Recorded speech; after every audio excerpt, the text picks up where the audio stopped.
ఎన్నో సంఘటనలు.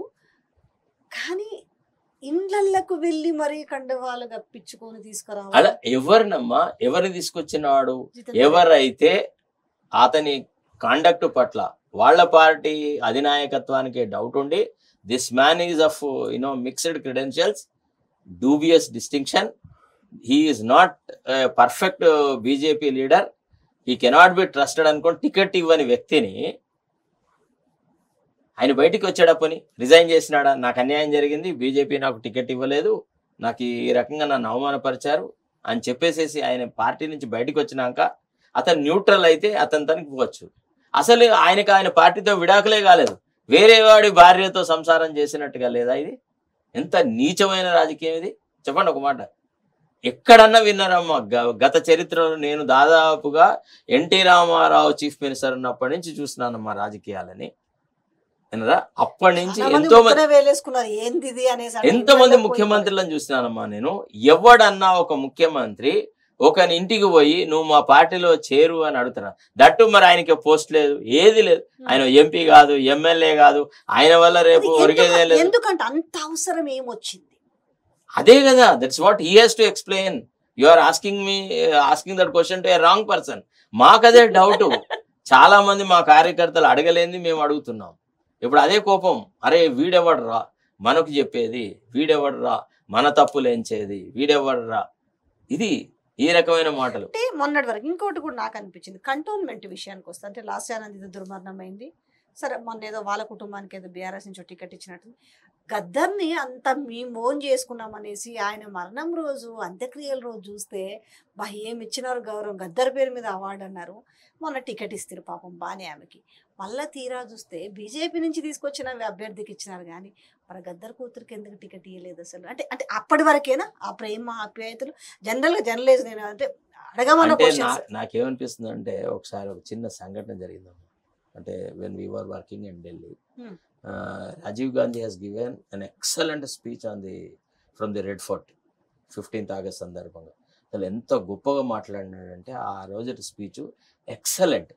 అయితే అప్పుడప్పుడే రాజీవ్ గాంధీ గారు ఈ పోస్టల్ బిల్ అనేది ఒకటి పెట్టినారు, అంటే censoring the postage and looking in to the documents. అది చాలా అనైతికం అని, అది చాలా తప్పుడు పని అని చెప్పేసి within the Congress, within the opposition also they were opposing.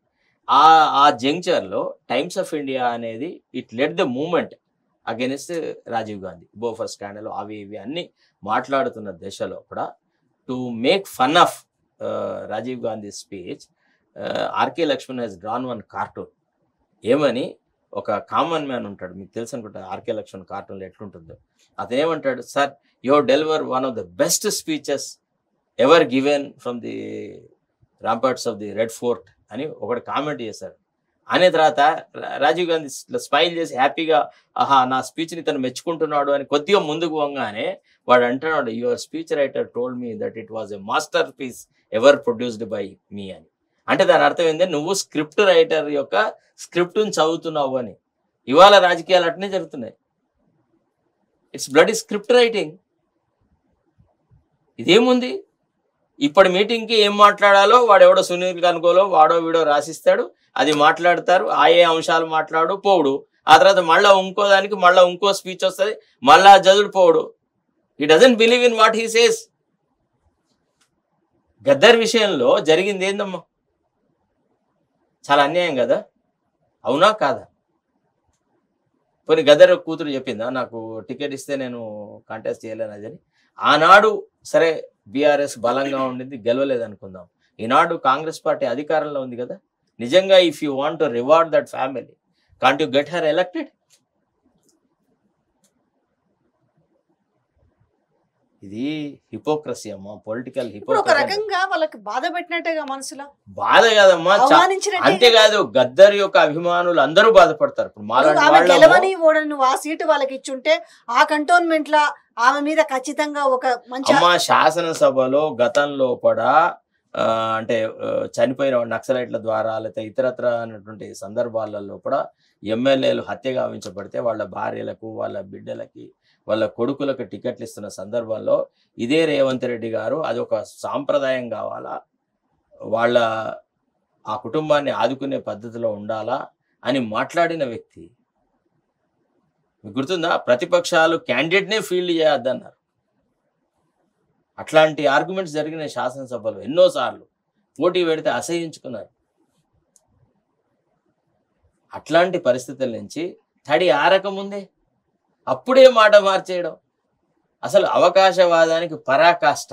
వాడే బీజేపీలోంచి కాంగ్రెస్లో చేరడం ఎందుకు, వానికే టికెట్ అనౌన్స్ చేయడం ఎందుకు, ఈ టికెట్ ఏదో వాడి కోసమే కేటాయించి పెట్టినట్టుగా నువ్వు రారబోయి నువ్వు రాగానే ఇది నీ చేతికి ఇచ్చేస్తా అనే లెవెల్లో అవకాశవాదం ఎందుకు ఉండాలి?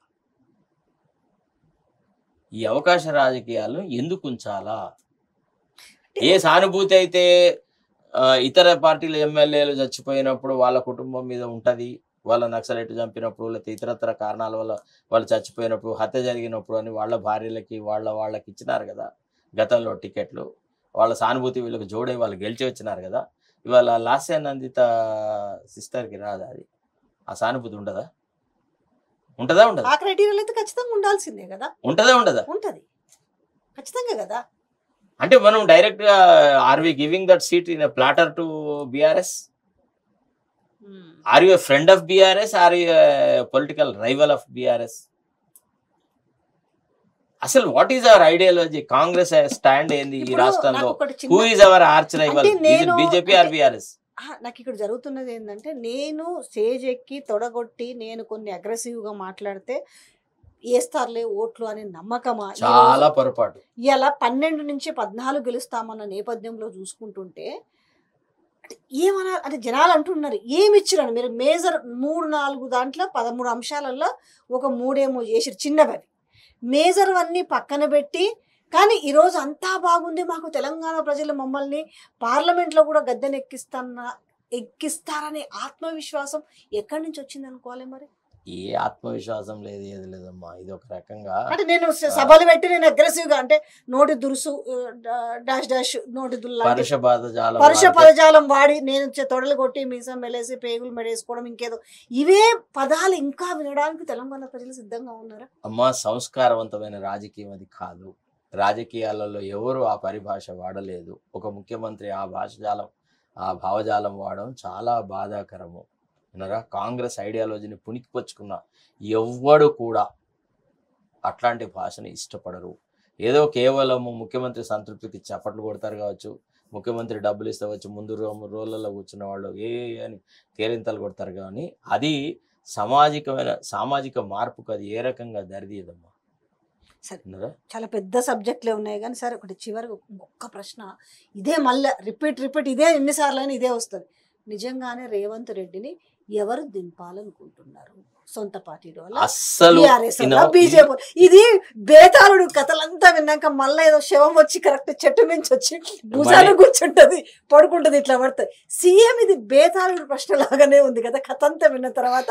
మళ్ళీ ఒక్క విషయం అమ్మా, ఫస్ట్ ఆఫ్ ఆల్ ఇది ఊహాజనితమైంది. ఇది రాజకీయ అవకాశవాదానికి మాట్లాడుతున్న మాట. ప్రభుత్వానికి ఏదో మొప్పుంది అనేటువంటి మాట వీర్థవాదం.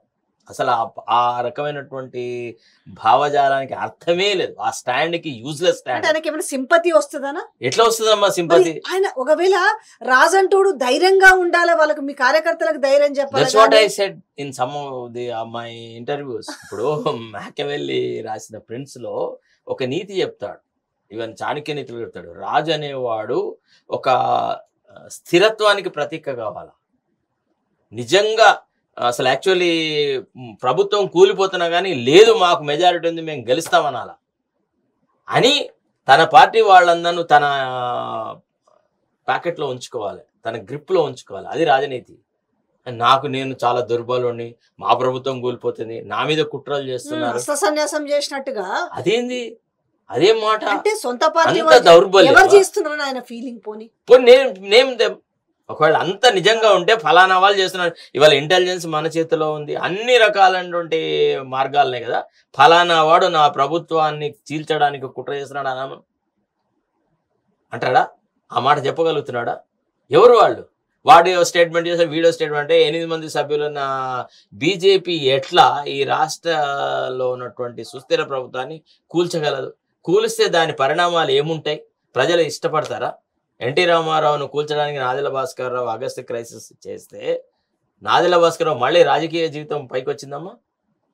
మీకు తెలుసో తెలియదో ఆ 84 క్రైసిస్ తర్వాత వినండి, మేమంతా అప్పుడు జర్నలిస్టులము, ఈనాడులో అక్కడిక్కడ పనిచేసే వాళ్ళము. ఎన్టీ రామారావు అంటే I don't want to see the face of anybody who is accompanied Nadendla Bhaskara Rao అన్నాడు, ఎక్సెప్ట్ రామ్ భూపాల్ చౌదరి ఫ్రమ్ కర్నూలు తప్ప మిగతా వాళ్ళందరూ ఎవరైతే ఆనాడు ఎన్టీ రామారావు ప్రభుత్వాన్ని కూల్చడానికి ట్రై చేస్తున్నారో అందరూ ఓడిపోయినారు తెలుసా. ఒక్కడు గెలవలే, ఒకే ఒక శాసనసభ్యుడు రామ్ భూపాల్ చౌదరి. అంటే మా తరం జర్నలిస్టులు ఎవరైతే who are in journalism in those time, మీరు వాళ్ళని అడగండి, వాళ్ళు చెప్తారు ఏం జరిగింది అనేది. ఎంత నీచమైన భావన వచ్చింది, ప్రజలు ఎంత నీచంగా చూసినారో తెలుసా వాళ్ళని. అరే ఎన్నికైనటువంటి సుస్థిర ప్రభుత్వాన్ని కూలగొడతారా మీ వ్యక్తిగత కాంక్ష కోసం అని. ఇవాళ అట్లాంటి పని చేస్తే బీజేపీని వదిలేడతారా, బీఆర్ఎస్ని వదిలేడతారా, లేకపోతే విత్ ఇన్ ది కాంగ్రెస్ ఉన్న వాళ్ళు వదిలేడతారా? Right or wrong, everybody tried. Uttam Kumar Reddy wanted to become the chief minister. Rajagopal Reddy wanted to become the chief minister. Komatreddy Venkat Reddy wanted to become the chief minister. They claimed the post by virtue of their service to the party. But once the party high command has taken a decision to go in favor of Revanth Reddy, they joined the cabinet. They are working with dedication. నువ్వు వాళ్ళని అనుమానిస్తున్నట్టే కదా, ప్రతిసారి నా ప్రభుత్వాన్ని ఎవరో కూలగొడతారు, వాళ్ళ దగ్గర నడ్డి విరిగిపోయి పడున్న వాళ్ళు బీఆర్ఎస్ మొత్తం కంప్లీట్గా దేర్ స్పైన్ ఈజ్ బ్రోకెన్. వాళ్ళకి అసలు బయటికి రావడానికి ముఖం జల్లట్లేదు. అట్లాంటి పార్టీ ఒకటి, 8 మంది సభ్యులు ఉన్నటువంటి బీజేపీ పార్టీ ఒకటి, నువ్వు పదే నా పార్టీకి ముప్పు ఉంది అని అంటే నువ్వు ఎవరిని అనుమానిస్తున్నట్టు? You are suspecting your own party leaders, rather you suspect. అందుకే కదా నిన్న ఎవడన్నా అంత సీనియర్ లీడరు కోమటిరెడ్డి వెంకటరెడ్డి గారు వచ్చేసి 10 ఏళ్ళు మా ముఖ్యమంత్రి ఉంటాడు, మా పార్టీ ప్రభుత్వం ఉంటుందని చెప్పాల్సిన పరిస్థితి ఏర్పడతామా? ఆ statement it is a reflection of weakness in the party. వాళ్ళు తొడగొట్టాలా? ఆనాడు ఏం లేనప్పుడేమో తొడలు కొట్టినారు, మేం గెలిపిస్తాం, ఎన్ని నెలలు ఉంటుంది కేసీఆర్ ప్రభుత్వం, ఇంకా 2 నెలలు ఉంటుంది, 3 నెలలు ఉంటుంది, 6 నెలలు ఉంటుంది అని చెప్పి తొడలు కొట్టి చాలా గౌరవంగా గొప్పగా ధైర్యంగా ప్రకటనలు చేసిన వ్యక్తులు పార్టీ ప్రభుత్వం ఏర్పడిన వారం రోజుల నుంచే మా ప్రభుత్వం కూలుతుంది, మా ప్రభుత్వాన్ని కూలడానికి జరుగుతున్నది. ఈ సింపతి ఇదంతా ఏంటంటే to divert the attention of the people from the general issues.